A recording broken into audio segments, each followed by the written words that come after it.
ಇದು ನಮ್ಮೂರು, ನಮ್ ದೇಶ. ಶಿವಾಜಿ ಹುಡುಗಿದ್ರೆ ರಣರಂಗನೆ ಅಲ್ಲೋಲ ಕಲ್ಲೋಲವಾಗುತ್ತೆ. ಶಿವಾಜಿ ಹುಡುಗರು ಧ್ವನಿ ಕೇಳಿದ್ರೆ ಗಲ್ಲಿ ಗಲ್ಲಿನೇ ಸೈಲೆಂಟ್ ಆಗುತ್ತೆ. ಇದು ಶಿವಾಜಿ ಸಾಮ್ರಾಜ್ಯ ಕಣೋ.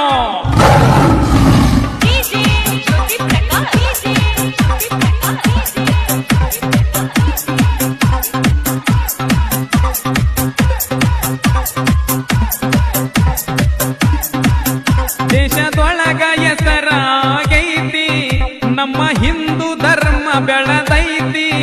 ದೇಶದೊಳಗ ಹೆಸರಾಗೈತಿ, ನಮ್ಮ ಹಿಂದೂ ಧರ್ಮ ಬೆಳೆದೈತಿ. ಶಿವಾಜಿ